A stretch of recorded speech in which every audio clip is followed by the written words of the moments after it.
অতঃপর আমি মূসাকে হেদায়েত সম্বলিত কেতাব দান করেছিলাম। তা ছিল পরিপূর্ণ এবং বিশদ হেদায়েত ও রহমত, যাতে করে বনী ইসরায়েল সম্প্রদায়ের লোকেরা একথার উপর বিশ্বাস স্থাপন করে যে একদিন তাদের সবাইকে তাদের মালিকের সমীপে হাজির হতে হবে। এ কল্যাণময় কেতাবও আমি তোমাদের জন্য নাজিল করেছি। অতএব তোমরা এর অনুসরণ করো এবং কেতাবের শিক্ষানুযায়ী তোমরা আল্লাহ তাআলাকে ভয় করো। হয়তো তোমাদের উপর দয়া ও অনুগ্রহ প্রদর্শন করা হবে। এখন তোমরা আর একথা বলতে পারবে না যে আল্লাহর কেতাব তো আমাদের আগের ইহুদি ও খ্রিস্টান এ দুটো সম্প্রদায়কেই দেয়া হয়েছিল, তাই আমরা সে কিতাবের পাঠ সম্পর্কে অজ্ঞ ছিলাম। অথবা একথা বলারও কোনো অজুহাত পাবে না যে যদি ইহুদি খ্রিস্টানদের মতো আমাদেরও কোনো কেতাব দেয়া হতো, তাহলে আমরা তো তাদের চাইতে বেশি সৎপথের অনুসারী হতে পারতাম। আজ তোমাদের কাছে সত্যি তোমাদের মালিকের পক্ষ থেকে সুস্পষ্ট প্রমাণ, হেদায়েত ও রহমত সর্বস্ব কেতাব এসেছে। তোমরা এর অনুসরণ করো। তার চাইতে বড় জালেম আর কে, যে আল্লাহর আয়াতসমূহকে অস্বীকার করবে এবং তা থেকে মুখ ফিরিয়ে নেবে?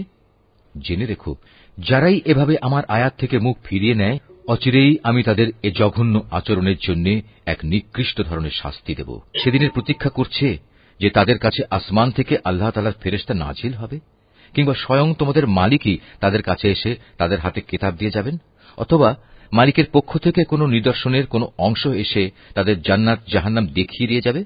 অথচ যেদিন সত্যিই তোমার মালিকের পক্ষ থেকে এমন কোন নিদর্শন আসবে, সেদিন তো হবে কিয়ামতের দিন।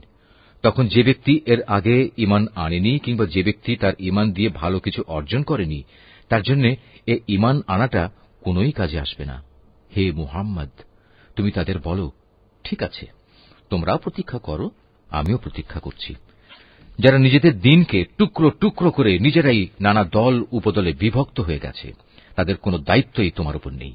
তাদের ফয়সালার ব্যাপারটা আল্লাহ তাআলার হাতে। যেদিন তারা তাঁর কাছে ফিরে যাবে, তখন তিনি তাদের বিস্তারিত বলবেন তারা কে কি করছিল। তোমাদের মাঝে কেউ যদি একটা সৎ কাজ নিয়ে আল্লাহ তাআলার সামনে আসে, তাহলে তার জন্য 10 গুণ বিনিময়ের ব্যবস্থা থাকবে। অপরদিকে যদি কেউ একটা গুনাহের কাজ নিয়ে আল্লাহ তাআলার কাছে আসে, তাকে তার একটাই প্রতিফল দেয়া হবে। সেদিন তাদের কার উপর জুলুম করা হবে না। হে মুহাম্মদ, তুমি তাদের বলো, অবশ্যই আমার মালিক আমাকে সঠিক পথ দেখিয়েছেন, সুপ্রতিষ্ঠিত জীবন বিধান। এটাই হচ্ছে ইব্রাহিমের একনিষ্ঠ পথ। সে কখনো মুশরিকদের দলভুক্ত ছিল না। তুমি একান্ত বিনয়ের সাথে বলো, অবশ্যই আমার নামাজ, আমার ইবাদত, আমার জীবন, আমার মৃত্যু সব কিছুই সৃষ্টিকুলের মালিক আল্লাহ তাআলার জন্য। তার শরীক সমকক্ষ কেউ নেই। আর একথা বলার জন্যই আমাকে আদেশ দেয়া হয়েছে। আত্মসমর্পণকারী মুসলমানদের মধ্যে আমি হচ্ছে সর্বপ্রথম। তুমি আরো বলো, এরপরেও আমি কি আল্লাহ তাআলা ছাড়া অন্য কোন মালিক সন্ধান করে বেড়াবো? অথচ আমি জানি তিনি সবকিছুর নিরঙ্কুশ মালিক।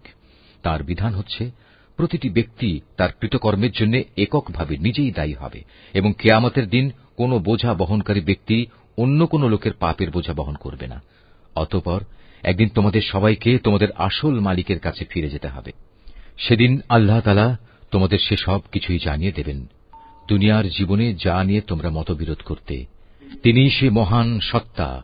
তিনি তোমাদের এ জমিনে তার প্রতিনিধি বানিয়েছেন এবং এ কারণে তিনি তোমাদের একজনকে অন্যজনের উপর কিছু বেশি মর্যাদা দান করেছেন। এর উদ্দেশ্য হচ্ছে আল্লাহ তাআলা তোমাদের সবাইকে যা কিছু দিয়েছেন তা দিয়েই তিনি তোমাদের কাছ থেকে কৃতজ্ঞতার পরীক্ষা নিতে চান। জেনে রেখো, তোমার মালিক শাস্তি দানের ব্যাপারে অত্যন্ত কঠোর ও তৎপর। আবার তিনি বড়ই ক্ষমাশীল।